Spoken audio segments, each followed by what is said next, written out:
Welcome, everybody. Today we will be exploring the Spanish Civil War. Throughout history, few conflicts have captured the complexities of ideology, politics, and society quite like this moment. From 1936 to 1939, the Iberian Peninsula became a battleground where forces of democracy, fascism, monarchism, and communism clashed in a struggle for supremacy. Rooted in deep-seated socio-economic disparities, simmering political tensions, and the spectre of regional autonomy, the Spanish Civil War tore through the fabric of Spanish society, leaving a permanent scar on the nation and the world at large. Join us as we delve into the causes of this conflict in part 1 of my explanation of the Spanish Civil War. The 19th century proved to be a tumultuous period in Spanish history, marked by fierce political struggles between advocates of governmental reform and conservative forces determined to thwart such changes. In a long-standing tradition that commenced with the Spanish Constitution of 1812, liberal factions sought to diminish the authority of the Spanish monarchy while aspiring to establish a state rooted in their own ideologies. The aspirations of these liberals were initially realized with the reforms of 1812, only to be abruptly curtailed when King Ferdinand VII dissolved the constitution, bringing an end to the Tirano liberal government. Subsequently, Spain experienced 12 successful coups between 1814 and 1874, reflecting the volatile nature of its political landscape. Efforts to align the political system with realities were recurrent. Until the 1850s, Spain's economy predominantly relied on agriculture, with limited development of a bourgeoisie, industrial, or commercial class. The entrenched land-based oligarchy maintained its stronghold, as a select few controlled vast estates known as latifundia, along with holding key positions in the government. This economic and political hierarchy contributed to a persistent struggle for power and influence. Against this backdrop of regime changes and entrenched hierarchies, Spain was embroiled in a series of civil wars known as the Carlist Wars throughout the mid-19th century. These conflicts included the First Carlist War, the Second Carlist War, and the Third Carlist War. The Carlist Wars were characterized by a right-wing political movement known as Carlism, which aimed to establish a monarchical dynasty under a different branch of the House of Bourbon, descending from Don Infante Carlos Maria Isidro of Molina. In 1868, widespread popular uprisings culminated in the overthrow of Queen Isabella II of the House of Bourbon. These uprisings were fueled by two distinct factors: a series of urban riots and a liberal movement within the middle classes and the military, led by General Joan Prim. This movement as a whole was motivated by concerns about the ultra-conservatism of the monarchy. The convergence of urban discontent and the liberal sentiments within the military and middle classes created a formidable force against Isabella II's reign. In 1873, Queen Isabella was succeeded by King Amadeo I of the House of Savoy. However, his reign was short-lived, marked by escalating political pressure that ultimately led to his abdication. The vacuum left by his departure saw the proclamation of the short-lived First Spanish Republic.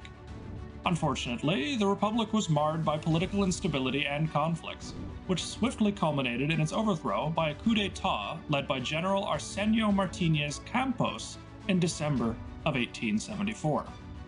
Following the coup, the Bourbons were reinstated to the Spanish throne, with Alfonso VII, Isabella's son, ascending as the monarch. This restoration marked the return to monarchy after the brief experiment with the Republic, an immense political shift, and the continuation of the Bourbon dynasty's influence in Spanish governance. After the restoration, opposition to the monarchy surfaced in the form of Carlists and anarchists. Alejandro Lerroux, a Spanish politician and leader of the Radical Republican Party, played a pivotal role in promoting republicanism, particularly in Catalonia, a region marked by its distinct cultural and societal identity, compounded by acute poverty at the time. The controversial policy of conscription, eventually implemented by the government of Spain, sparked resentment and resistance, as evidenced by the tragic week of 1909, echoing discontent well into the 20th century. In 1923, a military coup brought Miguel Primo de Rivera to power, ushering in a period of military dictatorship in Spain. Support for the Rivera regime gradually waned, leading to his resignation in January 1930. General Damaso Berenguer succeeded him, followed by Admiral Juan Bautista Aznar Cabañas, both of whom continued the policy of rule by decree. Throughout Spain, major cities displayed very little support for the monarchy. Consequently, echoing a similar scenario to Amadeo I's abdication nearly 60 years earlier, King Alfonso VIII of Spain succumbed to popular pressure for the establishment of a republic in 1931. Municipal elections on the 12th of April of that year saw left-wingers, including socialist and liberal Republicans, winning control of almost all provincial capitals. Following the resignation of Aznar's government, Alfonso fled the country, and in this moment, the Second Spanish Republic was established. The Republic remained in power until the onset of the Civil War 5 years later. The Revolutionary Committee, led by Niceto Alcala Zamora, assumed the role of the provisional government, with Alcala Zamora serving as both president and head of state. Enjoying broad support across various segments of society, the Republic took its initial steps with a sense of optimism. In May, an incident unfolded wherein a taxi driver was attacked outside of a monarchist club, triggering widespread anti-clerical violence in Madrid and the southwestern region of the country. The government's delayed response to these events disillusioned the right-wing factions, reinforcing their perception that the Republic was inclined to persecute the Church. Subsequently, in June and July, the Confederación Nacional de Trabajo, or the CNT, initiated several strikes. These actions culminated in a violent clash between CNT members and the Civil Guard, followed by a severe crackdown by both the Civil Guard and the army against the CNT in Sevilla. This series of events prompted many workers to perceive the Spanish Second Republic as oppressive, akin to the monarchy. Consequently, the CNT declared its intention to overthrow the Republic through revolution. The elections of June 1931 resulted in a substantial majority for Republicans and Socialists. In response to the challenges posed by the Great Depression, the government implemented measures aimed at assisting rural Spain, including the institution of an 8-hour workday and the redistribution of land tenure to farm workers. At that time, rural workers experienced some of the severest poverty in Europe, and the government sought to increase their wages and improve working conditions.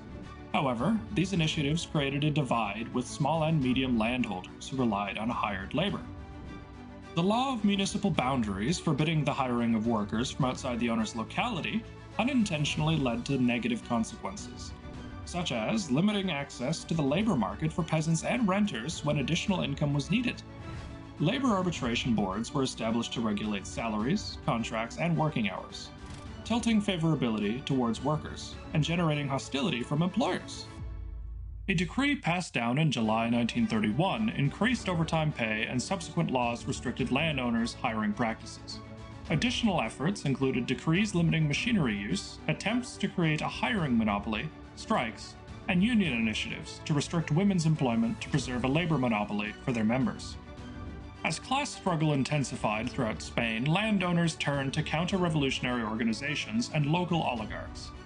Incidents such as strikes, workplace theft, arson, robbery, and assaults on shops, strikebreakers, employers, and machines became increasingly common. Ultimately, the reforms of the Republican Socialist government, intended to address socio-economic disparities, ended up alienating as many people as they pleased. In October of 1931, Republican Manuel Azaña assumed the role of prime minister, leading a minority government. The spectre of fascism lingered as a reactive threat exacerbated by controversial military reforms. Subsequently, in December, a new constitution was declared, characterized by its reformist, liberal, and democratic principles. Notably, it enforced a broad secularization of the predominantly Catholic country, including the abolition of Catholic schools and charities, an action met with immense opposition. Upon fulfilling its mandate of approving a new constitution, the Constituent Assembly should have ideally arranged for regular parliamentary elections and adjourned. However, fearing increasing popular opposition, the radical and socialist majority postponed the regular elections, extending their time in power for an additional 2 years. Diaz's Republican government embarked on numerous reforms aimed at modernizing the country. In 1932, the Jesuits, who oversaw the best schools nationwide, were banned, and their property confiscated. The army itself underwent huge reductions, and landowners faced expropriation. Catalonia was granted home rule, establishing a local parliament and a president of its own. Lucky them.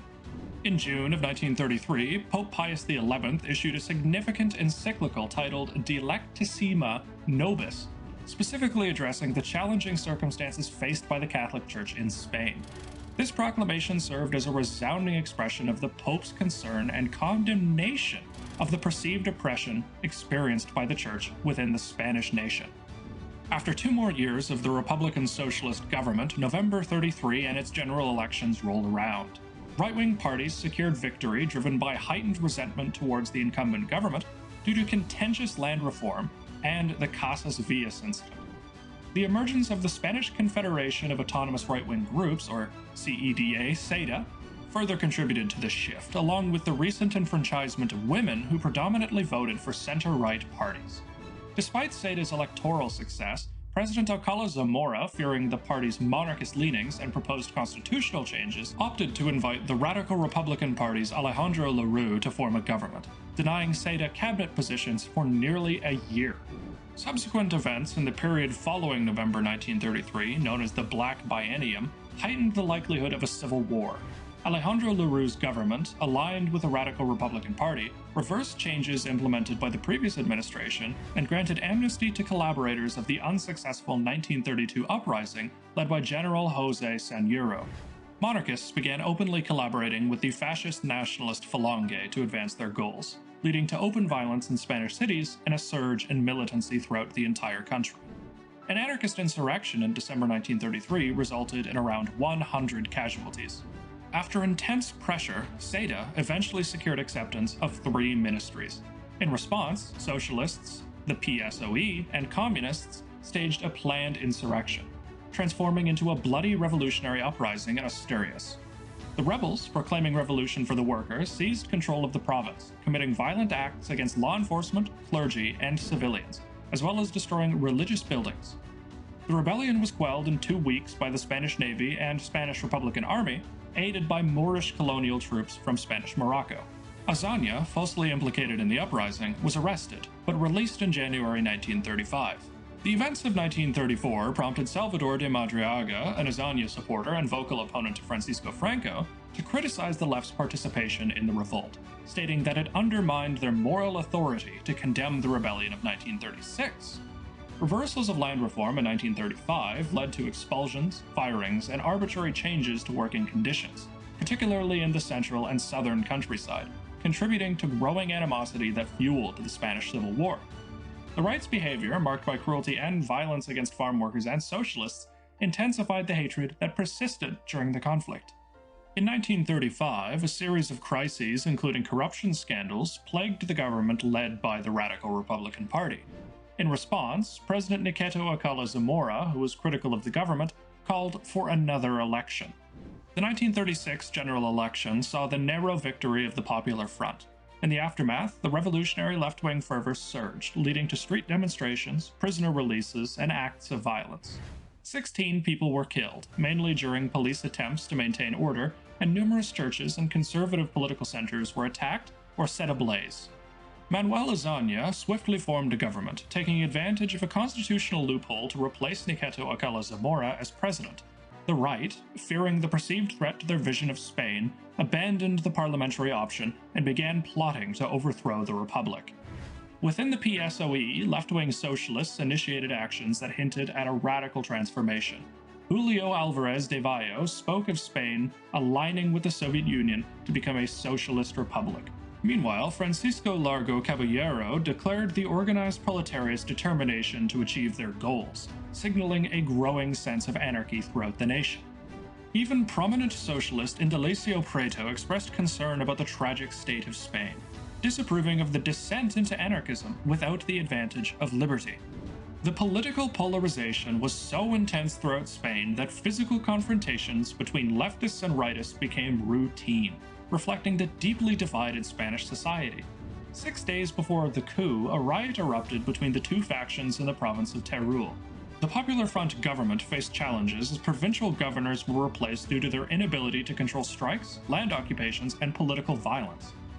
This government exhibited a bias in prosecuting rightists for violence, contributing to heightened tensions. Azaña, caught between the extremes, hesitated to use the army against rioters who supported his coalition, and he refrained from disarming the military, fearing insurrections from the extreme left and extreme right alike. Illegal land occupation became widespread, with poor tenant farmers sensing the government's reluctance to intervene in any situation. By April of 1936, nearly 100,000 peasants had seized substantial land, surpassing the modest achievements of the 1931 to 1933 land reform. Strikes multiplied, workers demanded reduced hours and increased pay, and instances of social crimes, such as refusing to pay for goods and rent, escalated. Conservatives, the middle class, businessmen, and landowners became convinced that a revolution was imminent. Prime Minister Santiago Casares Quiroga disregarded warnings of a military conspiracy, leading to a growing conviction on both sides that the other would discriminate against their members and suppress their political organizations. We find ourselves now in 1936, with the nation of Spain completely torn asunder from political polarization and extremism from both the right and the left. The stage has now been set for the profound upheaval that will characterize the Spanish Civil War. Thank you all very much for listening to part 1 of 2 of my series on the Spanish Civil War. Next time we will dive into the course of the conflict and how the Republicans were ultimately defeated. Due to the immense success of my video on the Russian Civil War, YouTube has granted me the capability to open up YouTube memberships. Any and all support here on YouTube or through my Ko-fi is greatly appreciated, and comes with great benefits for both you and the channel as a whole. Until next time, have a wonderful rest of your day.